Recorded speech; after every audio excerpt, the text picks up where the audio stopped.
Hey guys, this is Solution Podfic, and today we're going to be reading A Golden Child Painted Red by Ezra129799. This is Chapter 5. Jason was starting to wonder when his dad was going to come pick him up. They said if he didn't say anything, they would get the bat. That's what he wants. Well, not really, but he would rather have his dad realize that the murderer he was tracking down was actually his precious little angel than be stuck in a boring room for any longer than he already has. When the fuck was his dad going to be here? It feels like he's just been left in the car while his mom grabs a few things from the shop. Jason. His day started off great. It was going amazing. He managed to do all of his "I'm Jason Todd, here have some money" stuff, and he wasn't even that tired. But then he went out as Red Hood, and he had actual crime lord things to do today. He went to the warehouse that he was going to be operating out of. It wasn't like it was a spacious place. It was just an average warehouse. Immediately when he stepped into the building, something felt wrong. He could tell that today was not going to go well. He just didn't really expect what was coming next. He was getting a new shipment of something or other, and he was just here to get a sample and to store everything up. He was going to put a drug that he hadn't tested onto the streets. That's irresponsible, not to mention stupid. So, Mr. Red Hood, where's the money? The random loser who produced drugs asked. Seriously, what loser decides to just make drugs and then ship them out like it's fish or something? Do they not know how much more money he gets just for selling them? You can have half now. The other half you'll get once I test this shit and think it's acceptable to put on my streets. That isn't what we agreed.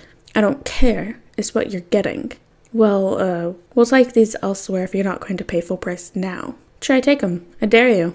That seemed to shake the guy, who hesitantly took the duffel that had half the money from where Hood had thrown it onto the floor and scrambled out of the room. Red Hood paced around a bit until all of the deliveries was put into an inconspicuous storage, before finally taking a sample of the drugs to be tested. He actually took 3 samples of it so that he could run 3 separate tests with 3 separate sets of equipment, just in case. The feeling of dread intensified as he walked out of the warehouse into his motorbike, but instead of it being just a gut feeling, now he could feel eyes on the back of his head watching his every move. He briefly glanced around before speeding off. He decided that it would be better if he didn't go to any of his safe houses, while the feeling of being watched lingered. Instead, he gave 3 guys from different groups the drug sample and told them to take it to his second-in-command. If he was being watched, he was probably going to get into a fight. He could probably fight off the bat, but he didn't want to risk having drug samples smashed in his pocket or something. The hole in the back of his head was growing as he drove to some abandoned part of Crime Alley. He somewhat hoped that if he went to Crime Alley, the feeling would go away, as Batman didn't usually go that far into the area of Gotham, but it stayed drilling into his helmet. He came to a stop on a main road which was closed off to the public. He had another glance around and saw a hint of red. That's weird. Robin's costume does have red, but it's mostly covered by a stealth cape, and if Robin was trying to follow him, his stealth would have been better. Maybe it's not the bats, and if it's not the bats, he was in deep shit. Flash. Why has he stopped? He asked. I don't know. He can't possibly know we are here. But he's looking around like he knows we're watching, Wonder Woman asked. Why were they even here? They're not meant to be in Gotham. Batman would freak if they knew they were in Gotham. They were just following some drugs that had come from a national drug ring that goes across the country. They weren't meant to be catching Red Hood. Do you think we just swoop down here and get him? It would be faster, and if we stay hidden, then we won't get hurt, Green Lantern suggested. This Red Hood guy is dangerous. Like Batman, but a killer dangerous. And it would not be clever to approach him head-on. One of them would get shot. This guy is the most accurate shooter they've ever encountered or heard of. I agree. Jason. He was still looking around, trying to see exactly who was following him when a green sphere started forming around him, which was both good news and bad news. Good news, he knew who was following him. Bad news, he was being captured by the Justice League. First thought, what were they doing in this city? Second thought, Dad's going to find out.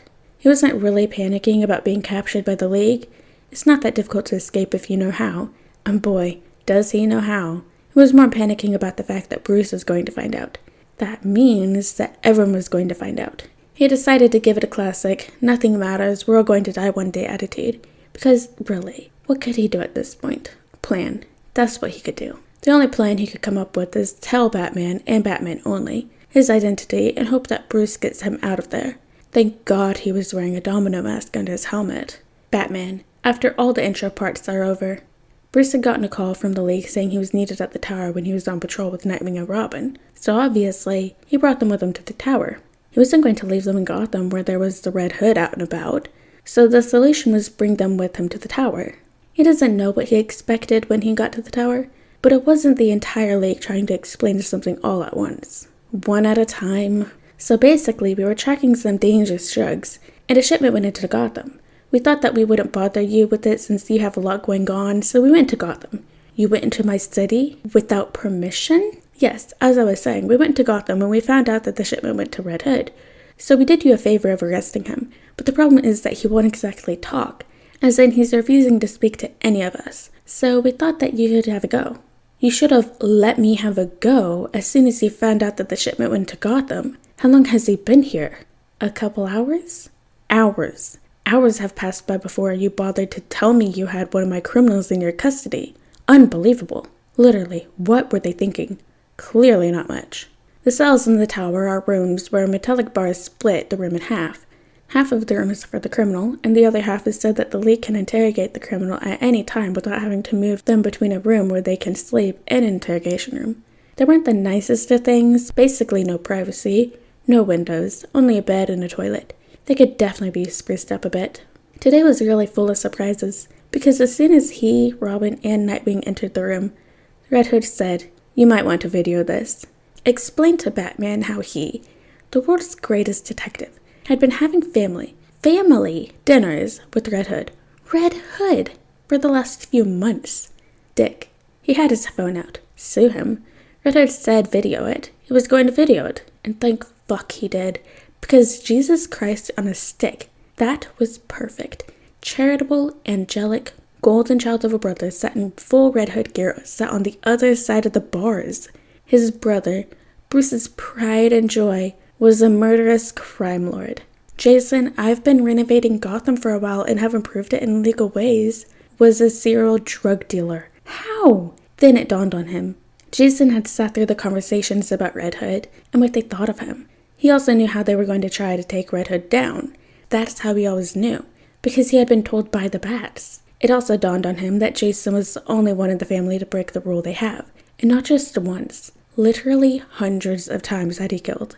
The two most important people to Gotham at the moment were the same person, and that person happened to be his baby brother. Are you joking? Are you kidding? Are you having a tad bit of a giggle? Jason. He expected shouting, silence, a dramatic, "I'm disappointed in you." What he was not expecting was for Robin to burst out laughing. "Put your helmet back on. We're leaving." Yay! Dad to the rescue.